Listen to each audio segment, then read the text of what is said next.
Hello friends, welcome back to my channel. आज हम पढ़ेंगे व्यक्तित्व का मूल्यांकन करने की विधियां और तकनीक। Techniques and method use for the appraisal of a personality.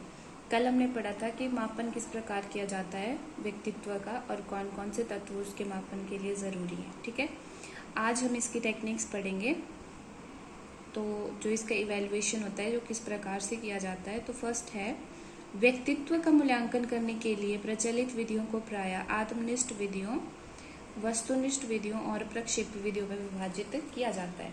ये आत्मनिष्ठ और वस्तुनिष्ठ दोनों विधियां हैं, इनमें कोई खास डिफरेंस नहीं होता है, लेकिन फिर भी एक अलग से इनको स्टडी किया जाता है। और लास्ट वन है प्रक्षेपी विधियां यानी प्रोजेक्टिव मेथड्स। ठीक है, इन विधियों के विभाजन का एक तरीका जो हमें उपयुक्त दिखता है वो ये दिया गया है आपके सामने। व्यक्ति जीवन की वास्तविक परिस्थितियों में किस प्रकार का व्यवहार करता है, इसमें निम्नलिखित तकनीक शामिल होती है। ठीक है, कि एक जो हमारे पास इसका प्रकार आता है, टाइप आता है, तरीका आता है, उसमें क्या होता है कि लाइफ की सिचुएशन है, जो रियल लाइफ सिचुएशंस हैं, उसमें व्यक्ति किस प्रकार से बिहेव करता है वो इसमें आता है। ठीक है, और इसको हम कैसे स्टडी कर सकते हैं, इसको इवेल्युएट करते हैं हम अवलोकन तकनीक और परिस्थिति परीक्षण यानी observation technique and situation technique से।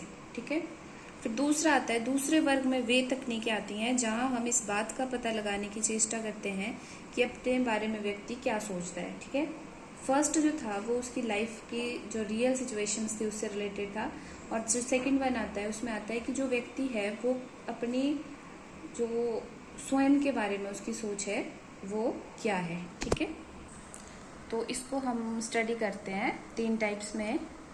First is autobiography, next is प्रश्नावली, व्यक्तित्व परिसूची या फिर साक्षात्कार। ठीक है, आत्मकथा होती है ऑटोबायोग्राफी, प्रश्नावली questionnaire and personality inventory and साक्षात्कार इज इंटरव्यू। ठीक है, तो जो ऑटोबायोग्राफी होती है वो किसी के द्वारा खुद के बारे में लिखा गया एक किताब समझ लीजिए आप होती है, और प्रश्नावली में कुछ क्वेश्चंस होते हैं, उसमें उनके जवाब देने होते हैं। ठीक है, पर्सनैलिटी से रिलेटेड। एंड साक्षात्कार भी सेम चीज़ है। इंटरव्यू आपको पता है कि इंटरव्यू किस प्रकार से लिया जाता है।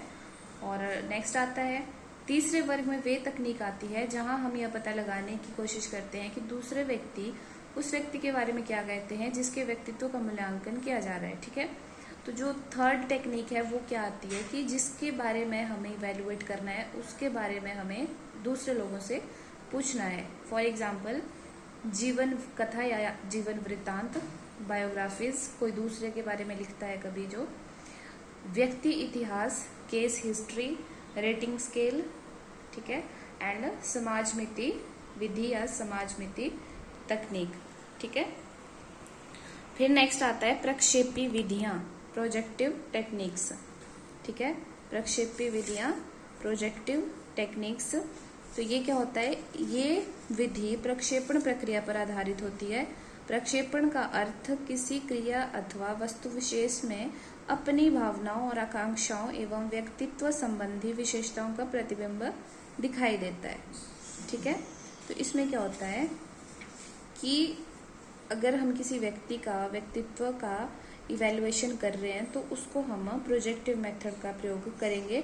और उसमें प्रोजेक्टिव मेथड में क्या चीज़ें आती हैं कि आप जो एक इंसान होता है उसको अपने स्वभाव के अनुसार प्रत्येक वस्तु में अपनी जो वो सोच है उसके हिसाब से चीज़ें दिखाई देती हैं। जैसे कि तुलसीदास की शब्दावली में एक आपने लाइन सुनी होगी, जिसने नहीं सुनी है वो लाइन ऐसी है कि जाकी रही भावना जैसी प्रभु मूर्ति देखी तिन तैसी। ठीक है, फलस्वरूप इस प्रकार की हो जाती है। और इसलिए हम जो कोई चीज़ें हैं उनको ज्यों की त्यों नहीं देखते हैं, बल्कि अपने व्यक्तित्व की जो विशेषताएं होती हैं उनको बेस मानकर सोचते हैं। ठीक है, कि जिस प्रकार ये जो लाइन हमने अभी बोली, जाकी रही भावना जैसी प्रभु मूर्ति देखी तिन वैसी, कि जिस प्रकार की आपके मन में भावना होगी उसी प्रकार का आप दूसरे इंसान को समझोगे। ठीक है, फिर नेक्स्ट आता है कि जो प्रोजेक्टिव मेथड्स हैं हमारे पास, प्रक्षेपी टेक्निक्स हैं, उनको कुछ टेस्ट्स में डिवाइड किया गया है। कुछ टेस्ट करते हैं हम। तो फर्स्ट वन इज रॉर्शा का स्याही धब्बा परीक्षण, द रॉर्शा इंक ब्लॉट टेस्ट।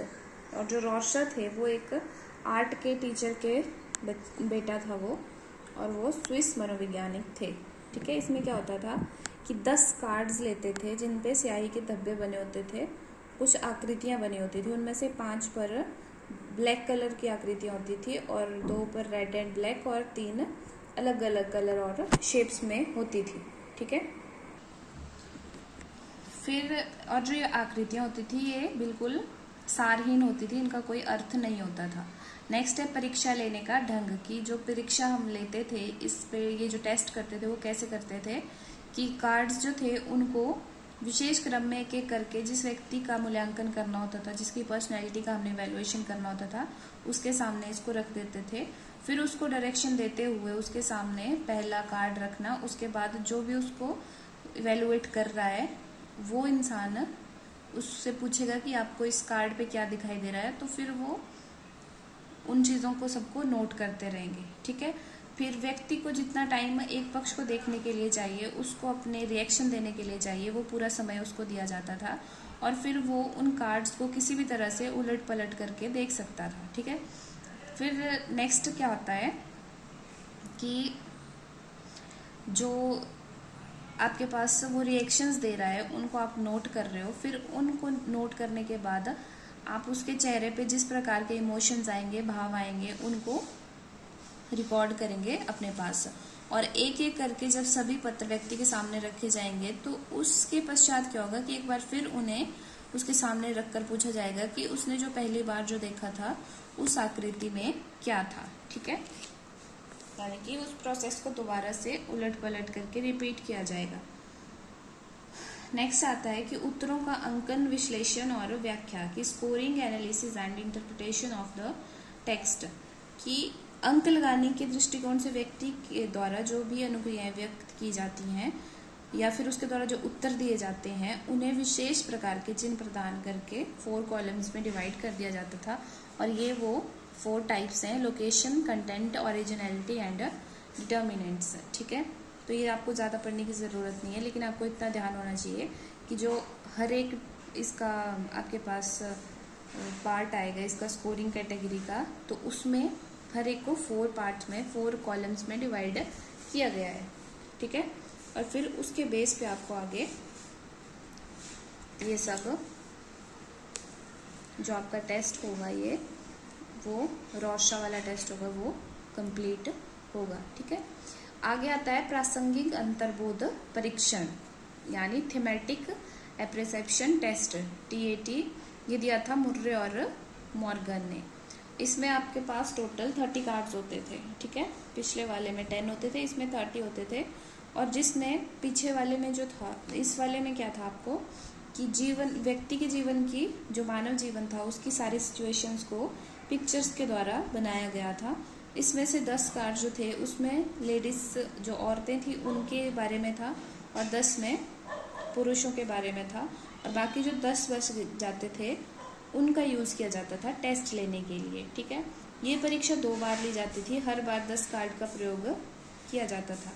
और क्या होता है, प्रश्न कैसे पूछे जाते थे उनमें कि चित्र में क्या हो रहा है और जो कुछ हो रहा है वो किस कारण से हो रहा है और आगे की परिस्थिति में क्या हो सकता है। ठीक है, और ये एक आप मान सकते हो इसको कि एक स्टोरी बेस्ड होता था, कि जो इंसान इन कार्ड्स को देख रहा होता था वो एक स्टोरी फॉर्म कर देता था, और जो उसके, वही हमने जो बात अभी पीछे पढ़ी कि उसके मन में जो भावनाएं होती थी, उसकी इच्छाएं होती थी, उसके खुद की पर्सनैलिटी की जो गुण होते थे उनको बेस मानकर वो एक स्टोरी बना देता था उन पिक्चर्स को देख करके। ठीक है, जैसे कि सपोज कीजिए कि जो मुर्रे था उन्होंने कहानियों की कहानियों की विषय वस्तु को नायक की आवश्यकताओं और तनावों, उसके needs of the hero and stresses अथवा वातावरण से उसकी संबंधित शक्तियां थी, उन सब को शिकार होता है वो, तो वो बताते हैं कि वो किस प्रकार से, कहानी का हीरो कौन था, किस प्रकार से उसने अपनी प्रॉब्लम्स को फेस किया, उसकी नीड्स क्या थी, उसका स्ट्रेस क्या किस प्रकार का था।